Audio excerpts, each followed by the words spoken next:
What's going on, guys? I just wanted to do this quick video to kind of give you guys my thoughts on the handgun you see in front of you. This is the 1911 Tactical in 45 ACP from Rock Island Armory.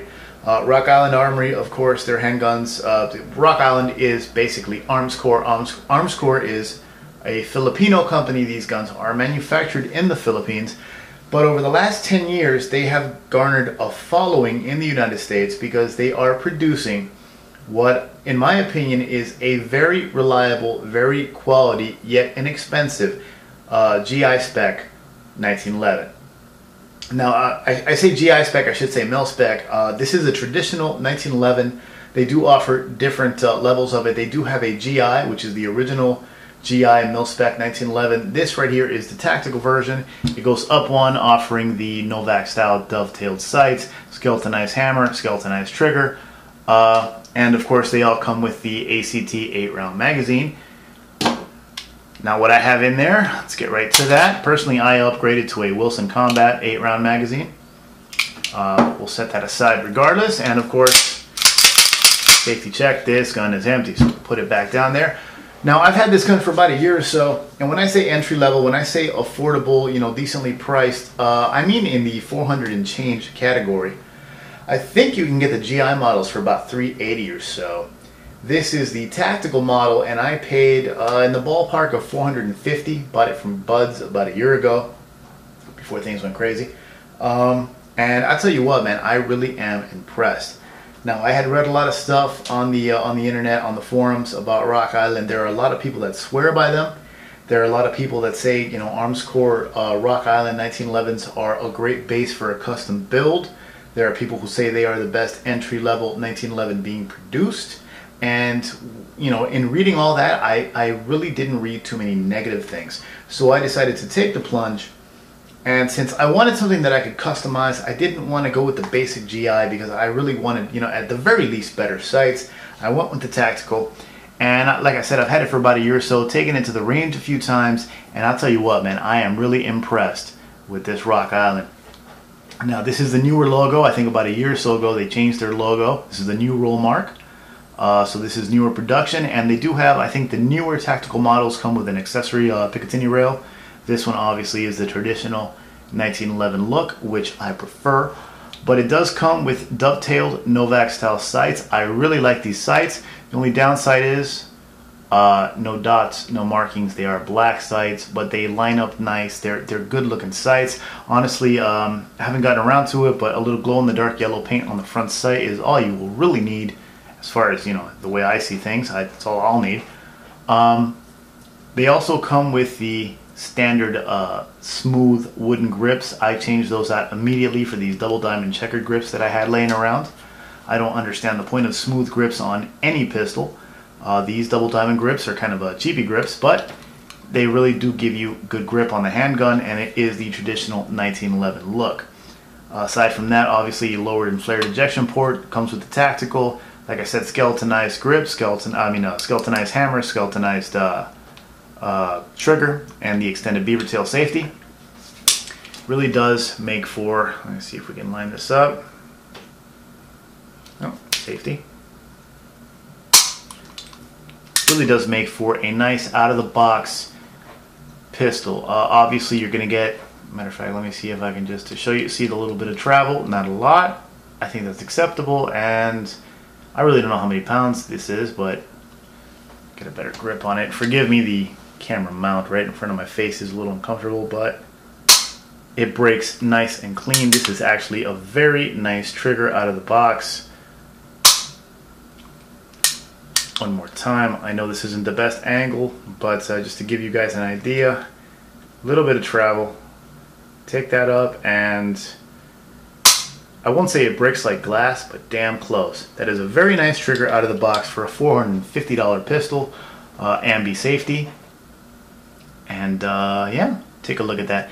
Now, I took this to the range a couple times. I've run maybe 400 to 500 rounds through it.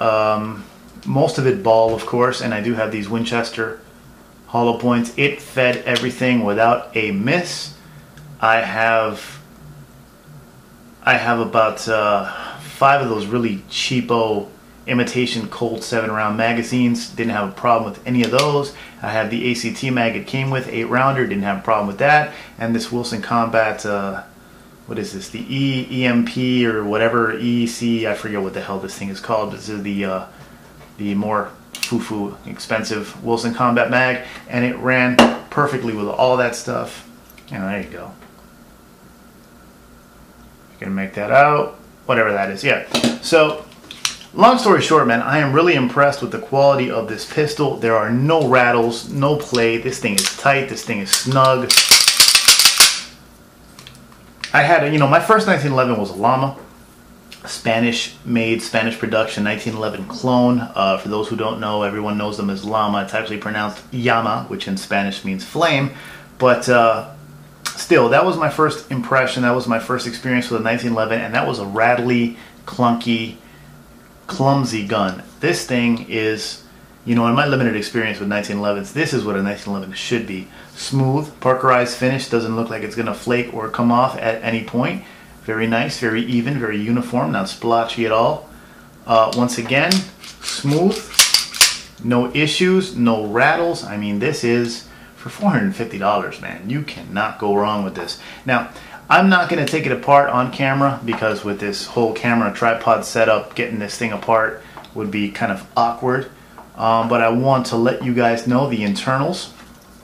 Matter of fact, let's, at the very least, lock it back. The internals on this thing are not super polished and, super shiny, but they are not the rough internals that you get in like Block surplus guns. So there is an amount of care taken to the internals on this piece. It's not rough on the inside, not super polished and shiny, but it's not rough. It's pretty well done.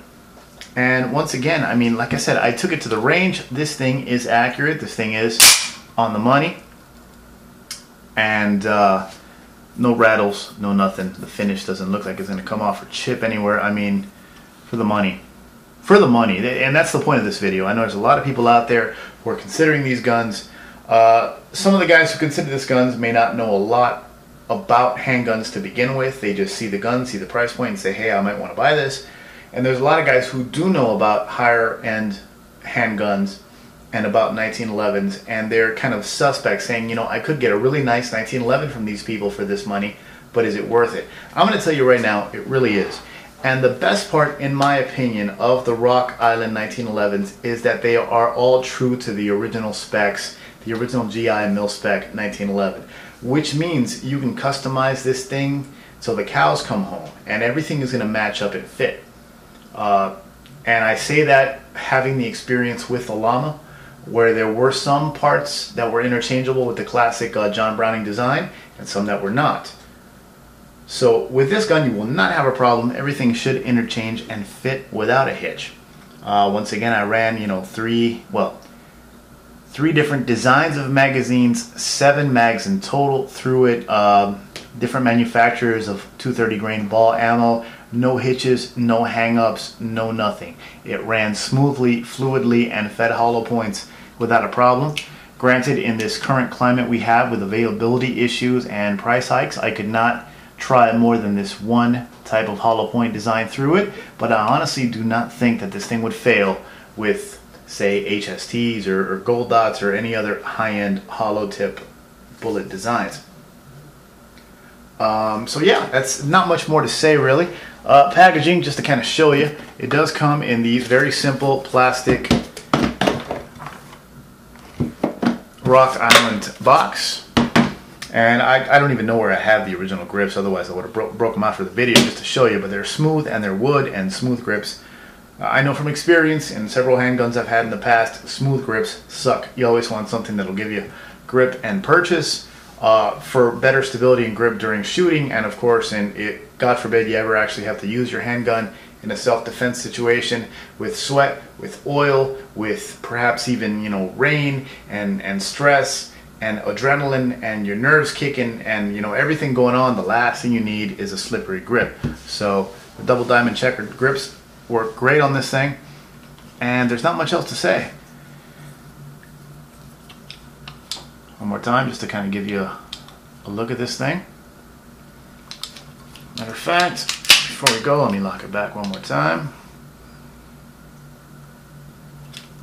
I know this isn't the best video, and I don't really have much to say about this gun as far as comparing it to other 1911s. I just think that it's well built.